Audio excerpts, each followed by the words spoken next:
Wagwan guys, what's going on? I hope you're doing well. I cannot complain myself. Today we're going to be watching and reacting to this video of this young lady who's going to tell her story on how she contracted HIV. Very, very, it's just an absolute nerve-wracking situation.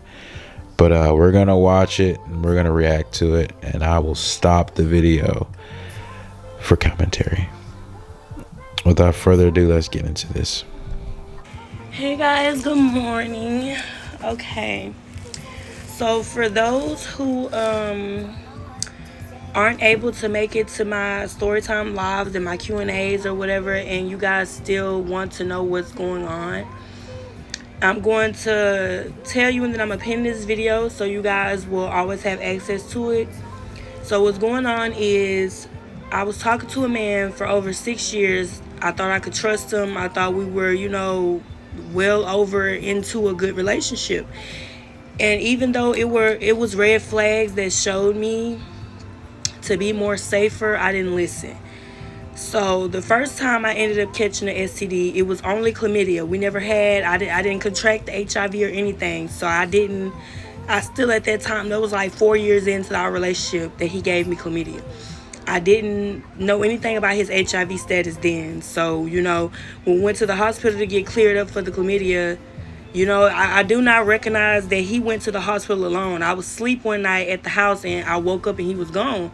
So I called him and I'm like, where you at? He like, man, I wasn't feeling good. So I went to the hospital and I got chlamydia. By the time he got back to that house, I had already walked to the hospital and was checking in to get checked. You know what I'm saying? So he turns around because he was talking about he was finna come get me. He turns around and meets me back at the hospital. We getting cleared up or whatever. They give us medicine. He takes my medicine from me because I was mad because you just gave me chlamydia and I didn't want to go back to his house with him. So I went to stay at my friend's house. The same friend who ended up telling y'all that I'm HIV positive was going around in the streets telling people I'm HIV positive. I gotta stop right there. So protect yourself at all times. She's making the argument that this guy took her medicine because he was upset she didn't want to go back to his house. So obviously right there, she's, it's not adding up, right? She goes to the hospital with him, right? And he leaves, and then they both, get medicine for their chlamydia, and now they're arguing. So it just seems super deceptive. But obviously she's not trying to go back to his place. That's what she said, right? She said that's her story. So it looks like she somewhat has her mind made up, and it's always going to be different from females versus males, in situations like that. So I can understand, if someone's kind of maybe bullying you in some type of way and kind of inflicting, their imposing their will, basically on you. And yeah, it's difficult sometimes. I would want to say that it is difficult. However, some situations you have to be present in, because in retrospect, you don't want to look back in hindsight and say, man, I was at a point where I could have made a decision, but now I'm looking back at it and saying, it wasn't so good of a decision that I made. And now that I have to live with this decision I've made, and we're all, looking back in 2020 vision at this, because hindsight's 2020, and when something could have been done. But okay, we'll let the video roll. So when I ended up getting the medicine took it from me, I just went to my friend's house anyway, and I was like, okay, fuck it, I'm gonna get my own medicine, because he was like, get another nigga to get that shit for you because you don't want to come home and we already dealing with an STD and you want to go run the streets. I didn't want to go run the streets. I just didn't want to go home with him because I'm like, I can't trust you. You just sat up here and almost ruined my life, bro. So long story short, I ended up going back with him. And like 4 months into my pregnancy, I realized around that time we weren't even talking no more. He was talking to a whole nother female. He left me while I was pregnant. He left me with HIV and just left me stranded. So when I found out I had HIV, I was 4 months pregnant. I went to the OBGYN downtown. I was with UT's physicians. That was my only doctor my entire pregnancy. Dr. Hardwick was like, I only went there to get my ultrasound done, and ended up finding out I had HIV because, when you pregnant, they take your blood and pee and stuff. Rarely, but a lot when you go to the doctor during your pregnancy, because they want to check to make sure you don't have drugs in your system. They want to check to make sure you don't have stuff like HIV or you're not sick, and to check on the baby, make sure whether you can have a vaginal birth or you got to get a C-section. So in the midst of them doing all of that, running those tests, they found out that I was HIV positive. The doctor sat me down. She told me, she was like, okay, we're going to start you off on the big Tarvy. When I made it home, I broke down. I literally just lost all my faith. I lost all seeing of life. Like, I didn't want to be here anymore. So this is the reason why I kind of came out about my status and made these videos, because I want people to understand they're not the only ones, and that there is a support system behind this. There are people out here like me and my mom and my family that will be there for you. Simply just be there for you. It doesn't matter if it's the talk, it doesn't matter if it's financially. When we have it, we're very giving. Like, I'm the type of person, I would give you the shirt off my back and not even tell you that's my last shirt. And my mom and the rest of my family are the same way. But the reason I'm really trying to spread this awareness is not to try and embarrass anybody or bring anybody down, because at the end of the day, even though he gave me HIV, I'm the type of person that I forgive because I still need my blessings. I'm not trying to do stuff out of pity or evilness just to get back at you or get back at the friend that was going around telling my business, And then on top of that, y'all, not only did I have HIV, the people tested me positive for syphilis and chlamydia at the same time. Okay, I'm gonna pause there. I'm gonna go ahead and just read this. Who is more common to get syphilis? Most cases of syphilis in the United States are among gay, bisexual, and other men who have sex with men.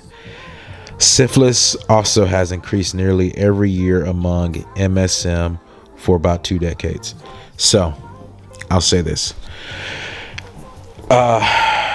You need to have an open and honest conversation with your sexual partner or sexual partners.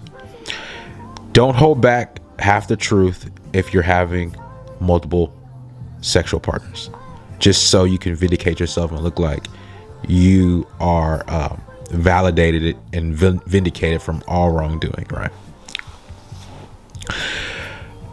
You have to be honest and have an open and honest conversation with your sexual partners, right? People you're having sex with. And and come together with a consensus, and just if you guys are out here having sex, what you need to ask each other questions. Are you wearing protection? Just ask, get to know each other, right? So you kind of guys can know what's going on, right? So you know each other. Okay? And obviously that was not the case, because let me show you this. If your sexual partner is, you said he gave you syphilis. If you're getting syphilis, chlamydia, and HIV from this person that you've been in a relationship for 6 years, you obviously do not know them. You know what I'm saying? And that's a problem. If you cannot have simple communication with this person, and you have to strain to get the simplest communication from this person, that's the wrong person. That's the wrong guy. And you have to be keen and clue in on some of these things. And I have to hold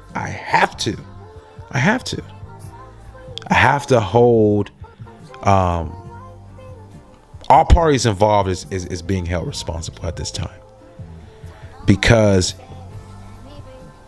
you are putting yourself at risk, and it's very, I mean, it's sad. It's so sad. I'm gonna let the video play, but I'm gonna give this one example. It's like there's one area that's super, it's crime ridden, and a bunch of carjack. It's just crime everywhere, and then you have another side of town that very low to no crime, right? So if you, and okay, it's a certain tax bracket, for each town, right? Now, the town that has less crime, you're gonna have to be able to get up until maybe that upper echelon tax bracket to be able to afford to live into that community. I can only hold you responsible. I know there's other stimuli and other things that that come out and that's going to affect that, right? We can all agree on that. But I must hold you accountable if then at the end of the day you choose to raise a whole family in this crime-ridden neighborhood and you didn't do anything to succeed in order to put your family into an area where they can thrive, right? And when the chlamydia came up, I'm like, bro, I know for a fact I don't even have to question who gave it to me, because at that point in time I was only sleeping with two men, him and my baby father.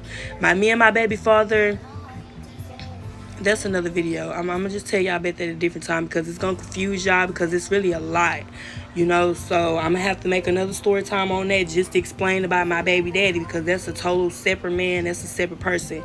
No, he's not positive for HIV. He doesn't have HIV, and neither does my daughter. So with me only messing with two men, I knew for a fact that it was him that gave it to me. And then on top of that, an extra verification was the chlamydia. Me and my baby father have never transmitted any STDs the whole time we were talking to each other. Now him, the man that gave me the HIV, every time I turned around, we had a different STD that we were at the hospital for, because he was a very, I don't know how to put it. How do you call a man a hoe without calling him, that word? Because I don't want to use that word. I want to be more professional with it. But basically that's what it was, like he stayed talking to different women. He never used condoms. Like, he didn't care to be protected. He wanted to raw dog every woman. And not only did he do, the original sex style, he would do anal, So a lot of people ask me to this day, do you think that he was gay? Do you think that he was bisexual? To answer that question, I don't really know. I don't really know what the man was. Not that I feel like you could do me like that after 6 years. I don't know what I knew about you. I don't know if anything that I thought I did know was even true, So I don't even know. But I wanted to make this video so I could pin it and post it, so you guys that are late coming into the story, or can't make it, but you still want to be aware of your surroundings and know what's going on and know more about the disease, and how to live a life with it. I felt like I wanted to get to everybody, anybody that wanted to listen, anybody that wanted to hear, anybody that wanted to educate themselves on the STD. I felt that this would be a good video, so I might as well pin and post it instead of just keep going live, So I want you guys to understand that I'm not doing this for the money. I'm not doing this for the fame. I'm doing this genuinely because there's people out here that are dealing with the same things I am and don't have support. And you don't have support. On top of that, you're scared to speak out and ask for help, and you're dealing with this by yourself. This is a lot to deal with. When I first found out, like I said, I wanted to kill myself. Imagine how many other people react that way, and then actually could succeed with it, because they feel like there's nobody out here, no support, nothing they can do, like, as long as I take my medicine and I go to the doctor faithfully, I could live a long and luxurious life with my baby girl and get to see her grow and succeed and love and have children and live her life, and that's really my goal out of all of this, is to stay healthy, maintain my everyday lifestyle, maintain my child's everyday lifestyle, and grow. That's all I can do. I don't have any control over this situation, but the control that I do have, I'm gonna make sure that I do right with it. That's all I can do, and that's all anybody in my situation can do, because I don't want to be one of those people that just... Okay, I'm gonna stop the video right there, but I'm gonna have to commend the lady for her strength and being able to make the video. I know when you come to grips with reality, sometimes it's kind of hard, but it looks like she's, doing a very good job and spreading awareness and not being ashamed or, or shy or whatever, and not trying to let people know, and kind of, being very vocal and kind of carrying, her burden, or her struggle, or her story, and she's telling her story. But man, that just, it shows you, right? Now, not everybody that has multiple sex partners are gonna, contract syphilis and get HIV and have, other STDs, right? Not every situation is gonna happen like that, right? So I understand that, but at the end of the day, she's talking to multiple people herself, and I don't know how many other people this guy was supposed to be talking to, or the other guy who obviously didn't contract HIV or anything like that. Just very interesting, cautionary tale, kind of scary, man. At the end of the day, that's really what it is. It's just like it's just, it's so surreal. You have to protect yourself at all times, and these things are real, man. You hear stories like this all the time, right? And and if one thing you don't need is, you don't need any type of, you don't need a situation like this. Okay, you don't need a situation like that. I can tell you right now. You know what I'm saying? Very very eye-opening, and it should be a cautionary tale for you guys to use protection. And man, just what a story, man. Can you believe that? I don't know. It doesn't seem like much, communication, or, I'm not too sure what type of relationship that was taking place, but just wasn't a lot of communication going on in that relationship. And it's just like, this poly and this whatever that's going on right now it just seems like it's running thin, right? And it's just like, it's basically, I would call that, community. That would be community to me. It's just, it's just running thin. You being able to sleep around with all the people that you hang out with. That's literally community, right? Right. And we also had a phrase for that, back when we were growing up, but that's community to me, right? And then everything else is just you doing your daily duties, your daily tasks, and and yeah, you're not sleeping with people, but it's just wearing thin at the end of the day, and that it's so thin to where it's just you receiving touch from other people, and then this is the outcome. It's no love in there. You know what I'm saying? That is very little, if any, I would say. It's just an act at the end of the day, right? And then it's embarrassing, man.